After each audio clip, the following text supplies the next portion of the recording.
let's go over some concepts and some problems for Chapter 6. Um, Specifically, I'm going to reference 6.013, 6.008, and 6.017. Um, and I'm going to go over the information necessary to complete those problems. Okay, so let's describe our scenario and define our variable. So our scenario here is we need to define an event. An event is we have some chamber with a tube which carries a gas at some pressure, um, and that pressure is applied to the wafer during processing. And so that's going to define a single event. That pressure will be monitored by a pressure gauge. So we're going to define our random variable as the value of the average pressure measured over that entire processing time. So kind of the processing recipe, if you will, is during application of this gas onto the wafer, it runs for, I don't know, say 90 seconds. It's not really important, but some duration of time. And a constant pressure of gas is applied the entire time. And so the average over that entire time of processing, that will be the value of our random variable. So I'm modeling this first part directly after a homework question. And it's so simple that perhaps some context as to why it's being asked is important here somewhat early on in the course. By the end of the course, it'll be apparent why this is being asked, even though it's so simple. But we're trying to establish the concept of entire population data versus a set of sample data. And you have to treat your conclusions about both data sets in different ways. The scaffolding that needs to be built in order to justify the way that you treat and make conclusions about sample data and different characteristics of sample data is based on the existence of parameters and parameter values of the actual population data, which often you either don't have access to, or it's so vast that you can't look at it all if you did in fact record it all or could record it all. So here we have a situation where we have 1,000 processing events for our simple model here. And so we have 1,000 average pressures that have been recorded. It's not an exhaustive amount, really. But, I thought it was large enough to,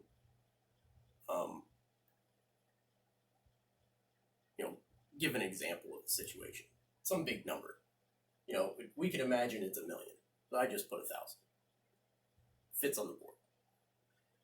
So we're given the fact that the sum of these average pressures is 15,000. And in your homework problem, it'll use sigma notation to tell you this fact, right? So what's the population mean? Well, quite simply, you can calculate the population mean as the sum of those pressures divided by the number of those pressures that were summed, right? quite simply, the population mean is 15 pounds per square inch in this case. For the rest of the problems in the content here, we're going to be looking at point estimates of sample statistic parameters. And so realistically, the situation that you're in is, that you have this population data and it's huge or it's inaccessible or what have you, and you don't know what the population mean is, and you don't know what the population standard deviation and variance are, right? I mean, that's kind of the whole point.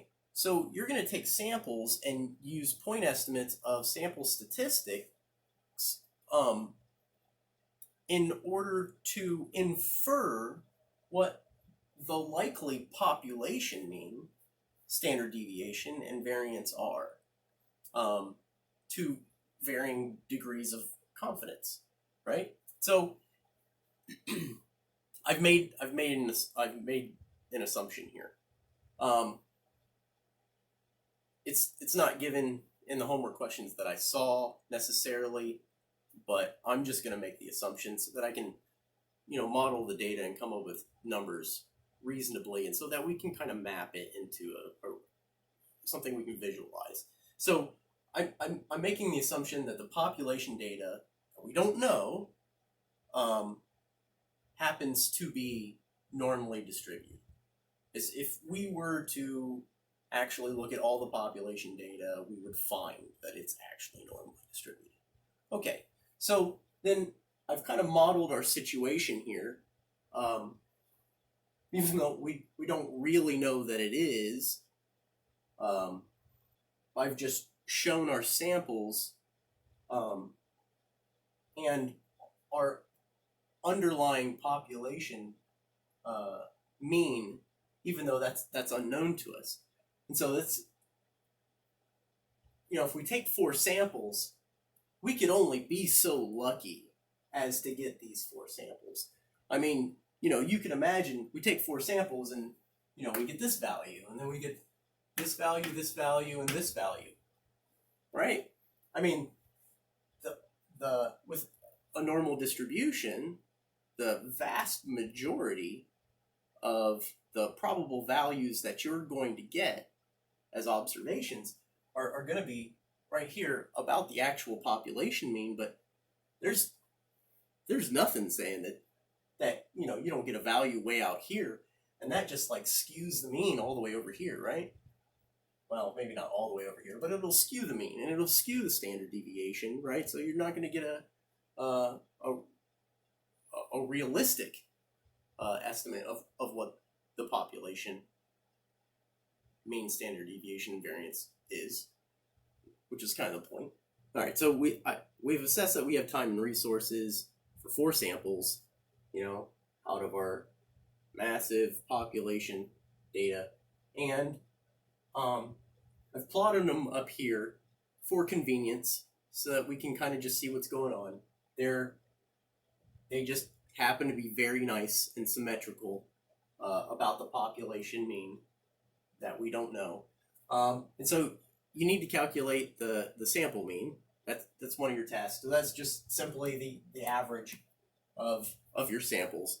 I guess I really should have kind of highlighted them. Right, so there's sample 1, sample 2, sample 3, and sample 4, right? And here's your population mean, which you don't know. Okay. And so with these samples, you've gotten fairly lucky, right? The sample mean happens to be 15.025. And now we want to get a feeling for what the spread of the data is. Why do we care? Why do we want to know this, right? Isn't what's important what the real population mean is, right? Well, yes and no. If you have a system design that requires, say a certain pressure in the line, you want to be able to verify by your samples that you're at that pressure. Say, you take a set of 4 samples on Thursday, and your sample mean, is 15,025, right? You take another set of 4 samples, a week later, and your sample mean is at, I don't know, 15.5, right? Has something in your system changed? Well, I mean, if the system is designed to handle 13 to 17 psi, right? And, your sample mean has barely changed, right? It's changed by 0.025. Should you care? Well, I don't know. Maybe. But it doesn't seem clear from the sample mean changing. However, what if, let's say your sample's a week later, one's way out here, and one's way out here, and one's way out here, and one's way out here, right? The sample mean is going to be roughly in the same spot, but the variation in the system is much greater compared to the sample you took a week ago. That definitely might suggest that the state of your system changed. Maybe this line is loose, right? Maybe the pressure getting pumped into the tube is, getting fed from a 15 pound per square inch source, but, it's flapping in the breeze, and so maybe there's some kinks in there, and you can't see it because it's inside of a machine, right? So that variation is gold, right? So anyway, okay. So I feel like I've motivated standard deviation and variance. So what are we actually looking at with variance and standard deviation? So this could be subtle. To many of you, it's probably not. But to some people, it might be. So looking at the equation, what do we have? So we have a distance here. You've got a distance between one of your sample values and the sample mean itself. So the sample mean itself is somewhere right here, right? So we'll just throw that there. Let's get rid of these guys. And let's label it, right? Okay, so there's the sample mean. Yeah, that looks reasonable. And here's all your individual samples. So this quantity right here is just a distance. It's a distance to your samples. Now, what do we care about with a spread with a variation? Well, we care about the distance itself, which isn't an absolute value. It doesn't really, the sign of that calculation is not really important. So we take this distance, and in the case of, say, 14.7, right? 14.7 minus 15.025, that's going to be negative. So let's just wipe out all the negatives by squaring it, right? Now we take the sum of all of those squared distances, and we divide it by the quantity, the number of those distances, minus 1. So what's the deal with that? So if we were looking at all the population data, then the average of those distances would just be the sum of the squares of those distances divided by the number of distances. But these are just samples. And even though the accuracy goes up as the number of samples goes up, it's still going to be the variance in your sample data is still going to be greater than the variance in your population data. So this is meant to just be an overestimate in all cases of the population variance. Okay, so as for the actual calculation of variance, so you just take your samples and you subtract your sample mean, right? And so you have this distance squared, this distance squared, this distance squared, this distance squared. You take the sum, and then you divide by n minus 1 here. Simple as that. In order to get the standard the sample standard deviation, you're just going to take that quantity and you're going to take its square root.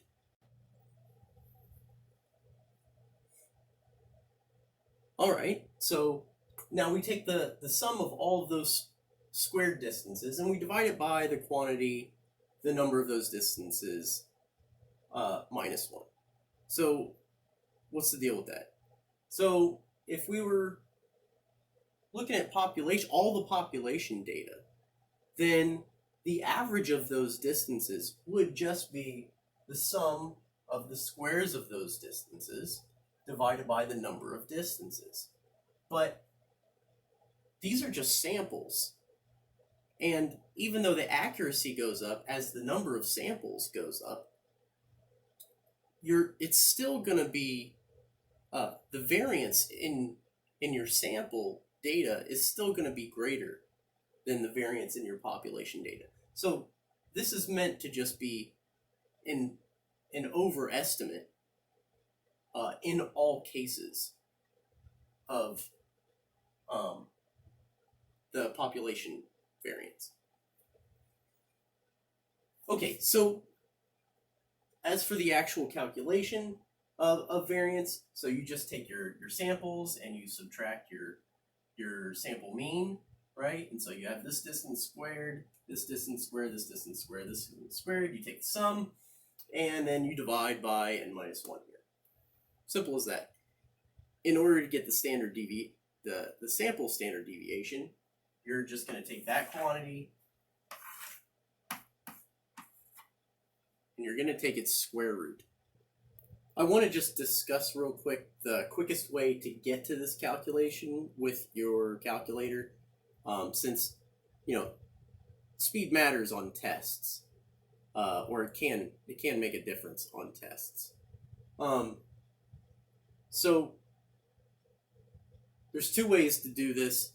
You can go into your list editor and you can enter these sample data values into the list editor and press enter. Then you'll have a list, and then you can go into your stat menu and go to one of our stats, and it'll give you a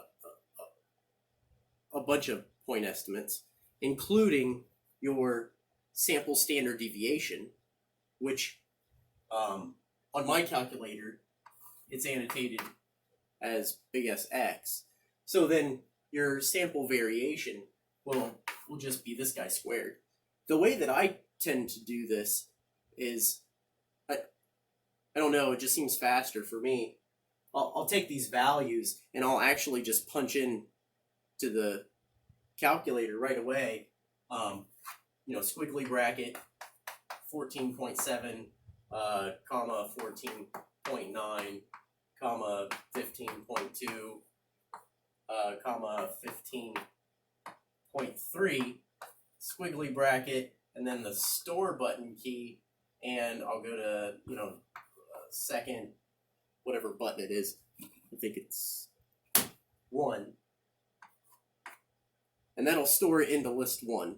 Second one is short for list 1, and so from there I'll go into my stat menu and I'll go to one of our stats and hit one of our stats, and those point estimates will come up.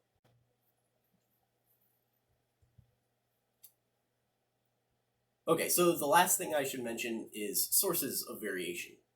So with any measurement, you're going to have variation given enough resolution in the measurement.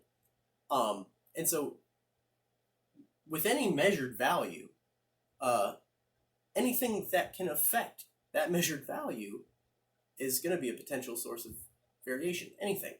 So with our simple model here, we have a pressure gauge. There's moving parts in there.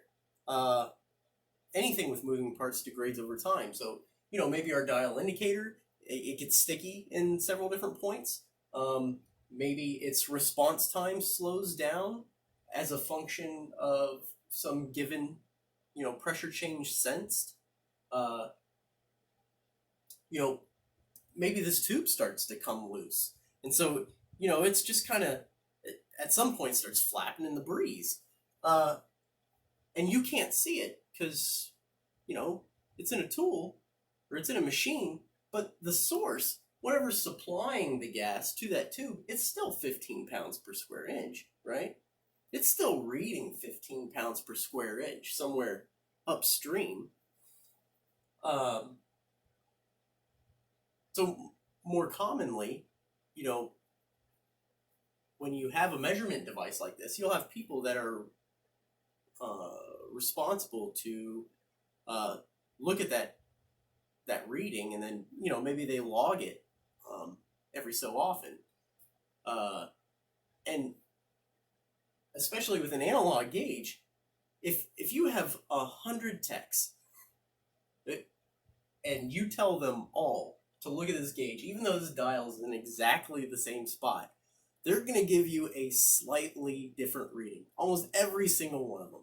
And they're going to do it with 100% confidence because they are the best techs ever in the history of teching. Because we are. And so, I mean, that's probably the most common source of variation in measurement. All right, thanks. I hope that helps.